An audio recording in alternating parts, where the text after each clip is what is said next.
Olá, eu sou o professor Cristiano, estamos começando a nossa segunda aula. Na aula anterior nós vimos aí um pouquinho sobre a pré-história e na aula de hoje nós vamos falar sobre os povos da Antiguidade Oriental, né? São vários povos aí, eu vou fazer uma aula bem resumida com as principais características, né? E as principais informações aí sobre esses povos. Vamos começar? Então vamos lá juntos viajar um pouquinho nessa história da Antiguidade. Bom, turma, nós vimos na aula anterior sobre pré-história, né? Então agora entramos aí no outro período daquela periodização da história que eu falei com vocês na aula passada, né? Começando aí entrando na história antiga. Né? O início da história antiga, geralmente a história no primeiro ano do ensino médio estuda aí os chamados povos da Antiguidade Oriental. Né? São vários os povos que habitaram a Mesopotâmia, os povos que habitaram o Egito ali, né? O chamado Egito Antigo. Temos também os povos fenícios, o povo hebreu e os povos persas. Né? A história antiga, então, ele envolve esse surgimento das primeiras sociedades organizadas. Né? Nós vimos lá que depois da Revolução Neolítica, essas populações aí começam a se organizar, a gente tem um processo de divisão social do trabalho, né? E aí a divisão da pré-história para a história antiga é a criação da escrita, né? Que é produto aí de uma dessas sociedades, os povos sumérios, né? Um dos povos habitantes ali da Mesopotâmia que vão ser os responsáveis pelo desenvolvimento numa das primeiras formas de escrita, tá? Então a história antiga é o período aí que vai do surgimento da escrita, né, até o fim do Império Romano, que nós vamos ver posteriormente nas nossas aulas aí, tá? Temos algumas características principais sobre essas sociedades como um todo, tá? São sociedades urbanas em sua grande maioria, tá? Então nós temos o desenvolvimento de cidades ali, né? As primeiras cidades, inclusive cidades bastante desenvolvidas, grandiosas, tá? Como as cidades lá dos Sumérios, cidades-estados dos Sumérios, né? Temos cidades grandiosas aí.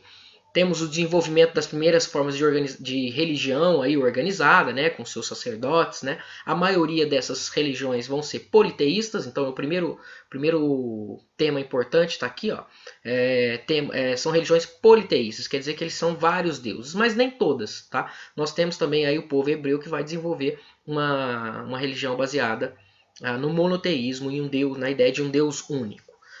O poder político ele costuma estar centralizado na mão de um líder que acumula também a função religiosa. Né? E aí esse sistema de governo é chamado de teocracia. Né? Quer dizer o quê?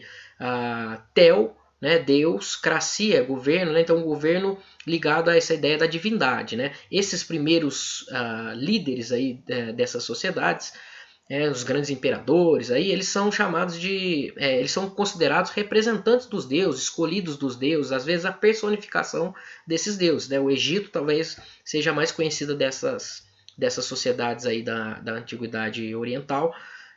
O líder do Egito lá, do Império Egípcio, é o faraó. Né? O faraó é o escolhido dos deuses lá.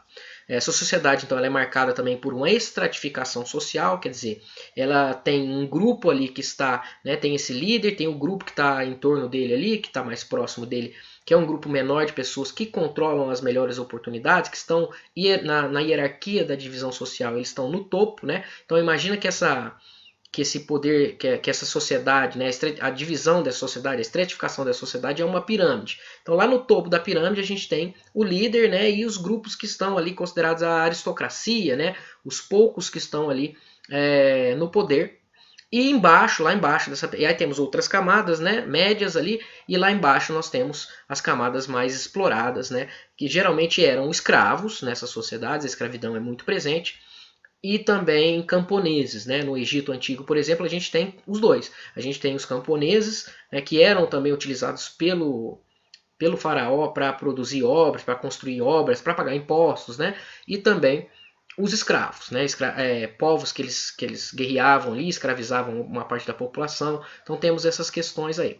Essa sociedade ela é marcada então por essa estratificação social, cada uma à sua forma, tá?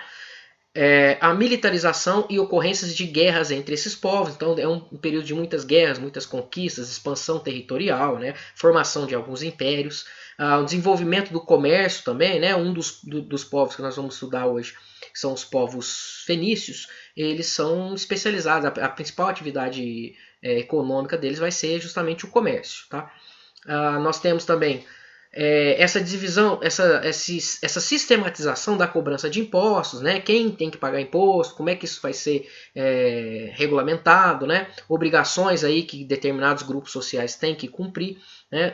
Por exemplo, a definição de cobrança de imposto, né?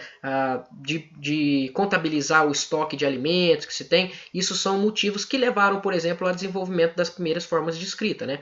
Os sumérios mesmo desenvolvem lá a escrita cuneiforme, e ela vai ser utilizada justamente para isso, né? Para contar lá imposto, para fazer um estoque lá, né? Quantidade de alimentos que se tem, né? É esse tipo de questões aí, tá? Nós temos criação de sistemas jurídicos, inclusive um primeiro aí, considerado o primeiro código jurídico escrito aí, né, que é o Código de Hammurabi, lá também na Mesopotâmia, e também um desenvolvimento cultural e artístico, né? Cada povo tinha a sua própria cultura, a sua forma de viver, né? Os seus deuses, né? A sua língua, a sua escrita, né?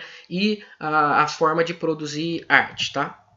Dentre esses povos, então, um dos principais são os chamados povos que habitaram a Mesopotâmia. A Mesopotâmia é uma região entre rios, tá? Então, essa região que está no mapa aqui, ó, entre dois importantes rios ali, o rio Tigre e o rio Eufrates. A Mesopotâmia é aquele território ali no meio, por estar próximo desses rios, desculpa, por estar próximo do rio Tigre e do rio Eufrates, essa área, essa região é uma região bastante fértil, né? E por isso foi uma região muito disputada por diversos povos que vão dominar essa região. Então, quando a gente fala de Mesopotâmia, não é um só povo, são vários povos que vão dominar essa região aí, tá? Nós temos, por exemplo, os caldeus, os próprios sumérios, que foram os primeiros a habitar a região, os assírios, né? Temos a criação dos impérios, o Império Babilônico. Então, é uma civilização muito importante, né? Uma das primeiras civilizações organizadas ali, e que vai, apesar de vários povos dominarem essa região, eles vão compartilhar traços culturais, né? A questão da escrita mesmo foi criada pelo povo sumério, mas outros povos que invadiram, dominaram aquelas cidades sumérias, eles vão usar essa forma de escrita, né? Eles também desenvolviam obras, eles eram desvio lá, obras hidráulicas, né? Desviando a água desses rios para fazer barragens, para fazer portos artificiais, né? Nessas cidades, para fazer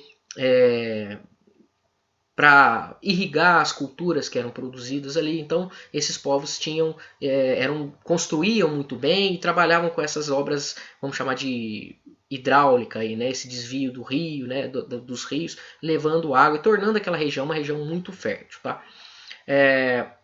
Esses povos eles eram politeístas, tá? Os povos que habitaram a região da Mesopotâmia tinham vários deuses e tiveram formas políticas de ocupação do território, de organização diferente. Tá?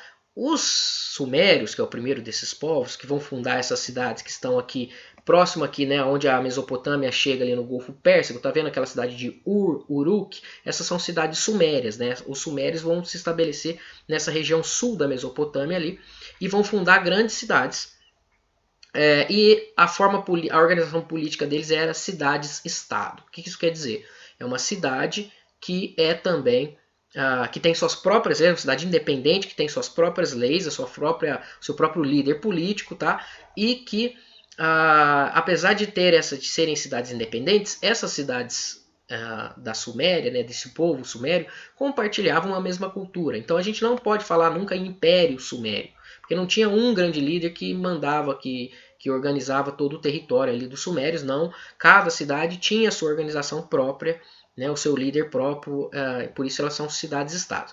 Os outros povos que vão dominar essa região aí vão constituir naquele sistema de teocracias. Não que os sumérios não fossem, porque geralmente o líder dessas cidades-estados ele era o representante dos deuses também, tem esse lado da teocracia também. Mas os outros povos vão unificar grandes territórios sob a chefia de uma pessoa só, tá? Constituindo aí impérios. Talvez os impérios mais conhecidos aí dos povos mesopotâmicos seja o Império Babilônico, né? E o Império dos Assírios. Os assírios eram um povo que era bastante guerreiro, né? Eles vão expandir através da guerra e da conquista com seus exércitos lá, vão dominar essa região, vão expandir inclusive muito o espaço que eles dominavam ali, chegando inclusive a dominar a região ali dos povos persas e dos povos fenícios, né, de outros povos ali, o povo hebreu vai ser dominado pelos assírios, né, eles vão expandir muito esse território aí. Os povos babilônios, né, o Império Babilônico, na verdade, né, foram dois impérios babilônicos, o Império Babilônico I e o Império Babilônico II. O Império Babilônico foi responsável por criar, Nabucodonosor vai criar o Código de Hammurabi, né, que é onde temos lá a Lei de Talião. Né? É um código escrito de leis que estabelecia aquele princípio de que a punição pela infração das regras vai ser de acordo com o crime cometido, né? Com a infração que se cometeu. Tá? Essa pedra que está bem aqui, ó, hoje ela está lá no Museu do Louvre, em Paris, tá? Mas é o código de Hammurabi ali. Né? Nós temos aquela primeira escultura em cima lá de um deus e do próprio Hammurabi ali. E aí embaixo nós temos as inscrições lá na escrita cuneiforme desse código, as leis escritas. Tá? Isso é muito importante para o estabelecimento dessas sociedades. Se a lei está escrita, ninguém pode falar que não sabia que isso era contra a lei. Tá? Então não pode alegar desconhecimento das leis. As leis estão escritas ali e a punição já está definida lá então. Tá? Aqui do lado nessas imagens nós temos também exemplos das grandes cidades dos povos mesopotâmicos. Né? Essa aí é a cidade de Ur, uma cidade criada pelos sumérios. Embaixo temos o portão de Ishtar, que era a forma como eles decoravam muito esses portais aí para entrar nessas cidades, para chegar na região da cidade, que era a cidade imperial ali, né?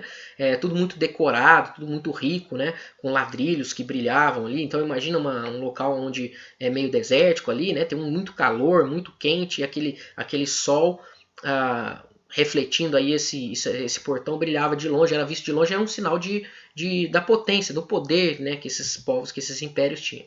Aqui temos um exemplo da escrita cuneiforme, foi criada lá pelos sumérios em aproximadamente 4.000 anos antes de Cristo. Né?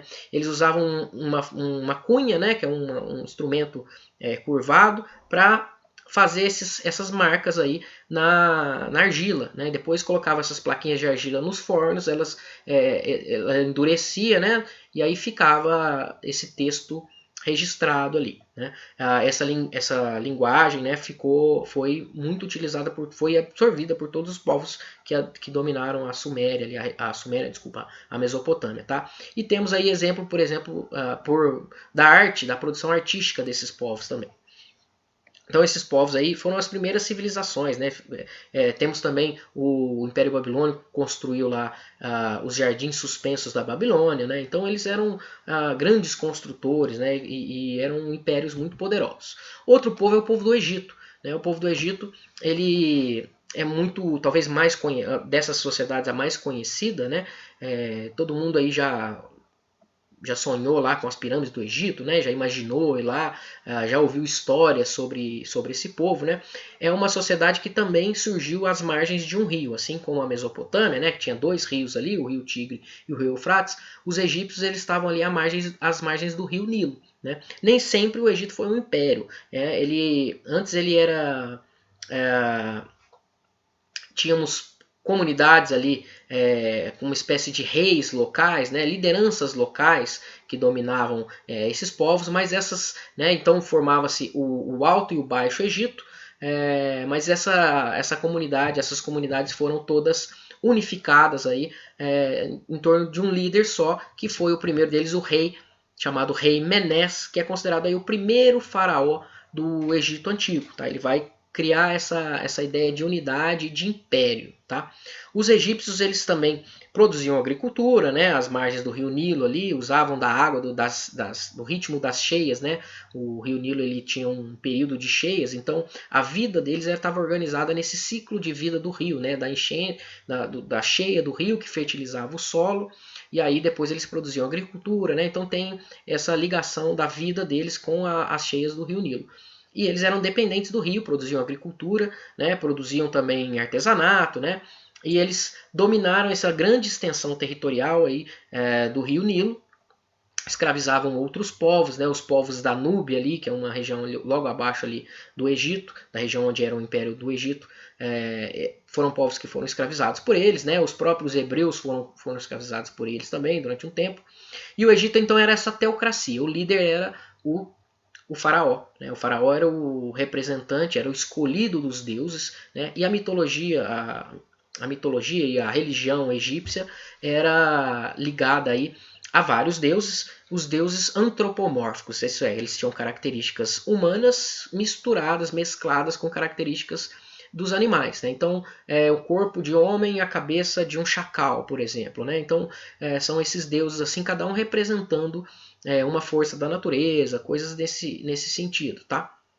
E nessa crença dos egípcios, eles acreditavam que essa vida nossa, né, não é a mais importante. Depois da morte, você teria acesso, se você fosse digno, você teria acesso a uma outra vida. Esta sim eterna e esta sim mais importante. Então eles se preparavam a vida toda para essa outra vida. E a produção dessas grandes construções, como as pirâmides, por exemplo, que chegaram a nós, né? Aqui temos as pirâmides aí lá das pirâmides de Gizé, né? Que é uma região ali onde nós temos 3 grandiosas pirâmides, tem uma esfinge, né? Essas pirâmides eram, na verdade, os túmulos dos faraós, né? O túmulo do faraó, da sua esposa e dos seus familiares mais próximos, eles eram sepultados lá dentro, né? Essa questão da vida após a morte era muito importante para os egípcios, por isso os túmulos egípcios têm muitas riquezas lá dentro, porque na crença deles eles tinham que ser sepultados com os bens que eles mais gostavam, né? Então temos toda essa riqueza na questão da morte. E a explicação também da mumificação, né? Vocês devem saber das múmias do Egito, né? Então, por que os egípcios mumificavam seus mortos? Porque nessa crença, essa essência interior aí do egípcio, depois que ele morria, ela ia ser julgada pelos deuses, né? Temos uma imagem aqui, essa primeira imagem aí é uma imagem do processo lá dos deuses julgando o morto, né? Pesava-se o coração do morto e ele tinha que ser mais leve do que a pena da deusa da justiça. Se ele passasse nessa provação aí, ele ia ter direito a essa outra vida. Mas para isso, essa essência interior dele, né, não vou chamar de espírito, porque espírito é uma concepção cristã, que não é a deles, né, essa essência ela tinha que reconhecer o corpo. Então, por isso, o corpo tinha que ser preservado e por isso a mumificação, né? Para fazer a mumificação, eles desenvolveram ciências, desenvolveram estudo da medicina, né? Estudo do próprio corpo, desenvolveram também escrita, né? Que é essa do lado aí. Na verdade, eles desenvolveram 3 formas de escrita. A mais conhecida é essa, a escrita, os hieroglifos, né? Que é a escrita sagrada. Então, tudo que era religioso, todos os rituais ou as grandes obras, usava-se dessa escrita, mas além dela eles tinham outras 2, uma mais para registrar os impostos e as coisas da administração, vamos falar assim, e outra que era a linguagem mais popular aí, que os povos usavam, tá? Como um todo. Eles também utilizavam o papiro, né? Criaram uma planta que tinha ali as margens do rio Nilo, e eles usavam isso para fazer uma espécie de papel, né, um antepassado do papel, e registrar as informações ali. Então essa civilização ela foi uma civilização muito importante aí também na antiguidade, tá? Passando para outro, povo hebreu. O povo hebreu é o povo monoteísta que eu falei para vocês, né? O povo hebreu é o povo que habitava ali a região onde hoje é o Estado de Israel, né? A Palestina ali, aquela região onde Cristo teria vivido, né? Que está narrada na Bíblia. Eles são responsáveis por criar uma religião monoteísta, tá? E que vai dar origem aí ao judaísmo. Então o livro sagrado, né, o que nós temos aí no Antigo Testamento, que nós chamamos de Antigo Testamento, é o livro sagrado, a história do povo hebreu. Né? Então conhecemos, como nós, né, a maioria do Brasil é criada aí nessa cultura judaico-cristã, né, nós herdamos muito dessa história e do conhecimento desse povo hebreu. O povo hebreu acreditava que esse Deus, o único deles, tinha destinado um território, né, uma terra sagrada para eles. Então, a história do povo hebreu é muito marcada por migrações, onde eles estão em busca dessa terra sagrada, que era identificada como a região de Canaã. Né? Então, eles estão em busca aí dessa região ali onde hoje é o Estado de Israel. Tá? Eles migraram, aqui temos um exemplo das migrações desses povos, né? Eles migravam em busca de melhores condições de vida, né? de alimentação, tudo mais, foram para o Egito durante um tempo, né? No Egito eles foram escravizados, e aí eles fazem então essa migração de volta lá para a região de Canaã, né? Vocês podem observar aí, bem ali na beiradinha do mar Mediterrâneo, tá? Onde eles achavam que era essa terra prometida aos deuses, né, onde ficava Jerusalém. Né, eles se organizavam politicamente. Quem fez quem conduziu aí o povo do Egito de volta para Canaã, né, foi, segundo a tradição do povo hebreu, o Abraão. Né? Então esse fundador aí dessa religião monoteísta, né, ele que foi o chamado patriarca e ele que conduziu o povo nessa volta aí para a Terra Prometida, tá? E eles se distribuíam eles se organizavam politicamente em patriarcados, né? Eles tinham como se fosse tribos, né? Espécie de um grupo com relações familiares, não necessariamente, mas um grupo mais próximo, que eram as tribos de Judá, lá, as tribos do povo de Israel. E quem mandava e quem organizava, quem dominava a política era o patriarca, que era o homem mais velho, né? E ele era também o representante dessas práticas religiosas. Então temos essa questão religiosa também aí presente, tá? Ele também fazia o papel de juiz e tudo mais. Além do povo hebreu, nós temos, né, aí uma manifestação da arte do povo hebreu e seus símbolos religiosos, né, da época.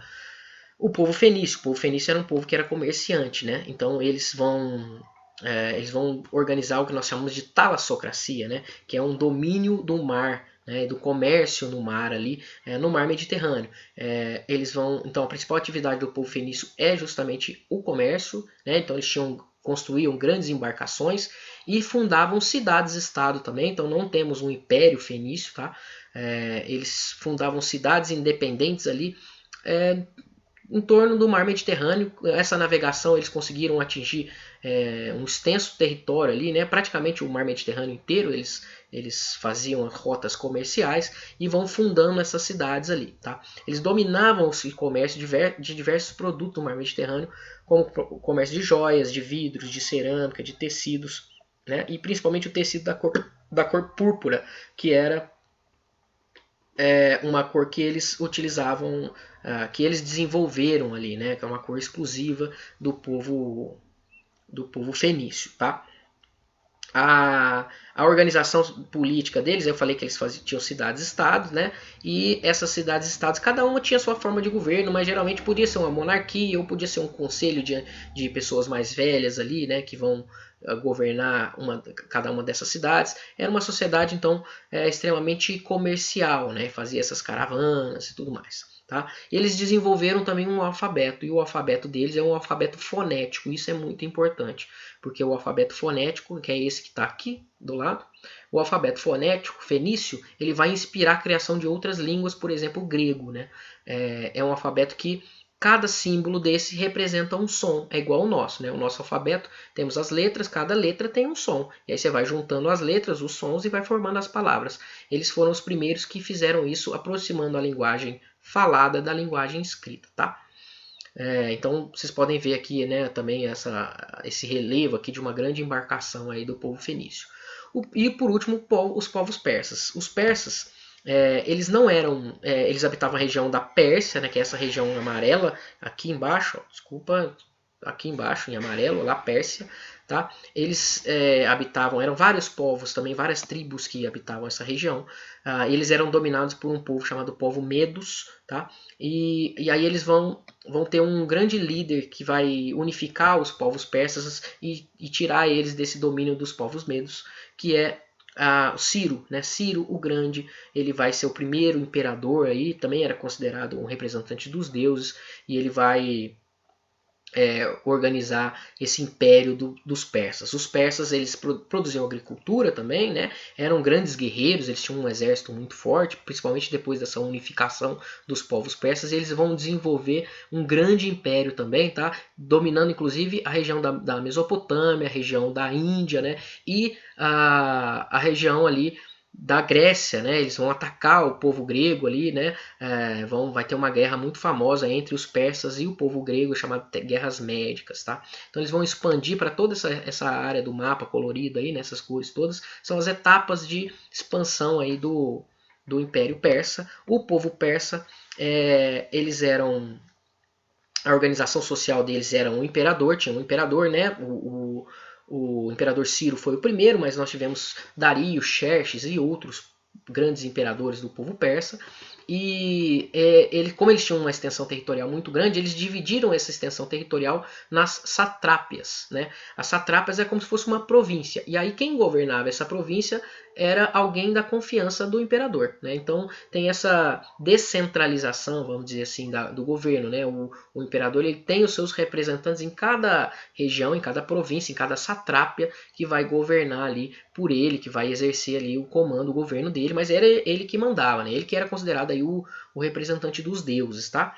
E eles tinham uma religião muito interessante também, que era uma religião chamada de zoroastrismo, que é baseada na existência de duas forças que são antagônicas, né? Uma força que representa o bem e outra força que representa o mal, tá? Nós herdamos isso, né? Na religião, no cristianismo nós temos aí Deus e o demônio, né? Essa briga entre o céu e o inferno, Deus e o demônio, né? Entre o bem e o mal, ela é constante na nossa cultura, né? E aí isso vem dessa religião do zoroastrismo. Eles também foram criados, os persas cunharam uma moeda, né, para ser usada nesse império todo, chamada de dárico, tá? E eles desenvolveram então esse império grandioso aí, e produziam artesanato também, né? Esse artesanato deles, talvez o mais conhecido sejam os tapetes, né? O tapete persa, os tapetes persas, como vocês podem ver nessa imagem aí. Bom, então fechamos essa aula, né? Nós fizemos aí, falamos um pouquinho sobre cada um desses povos, né? Os povos da Mesopotâmia, o povo egípcio, o povo hebreu, os fenícios, os persas, né? Então falamos um pouquinho sobre cada um desses povos, que são chamados os povos da Antiguidade Oriental, certo? Espero que vocês tenham gostado e nos vemos na nossa próxima aula. Um abraço. Tchau, tchau.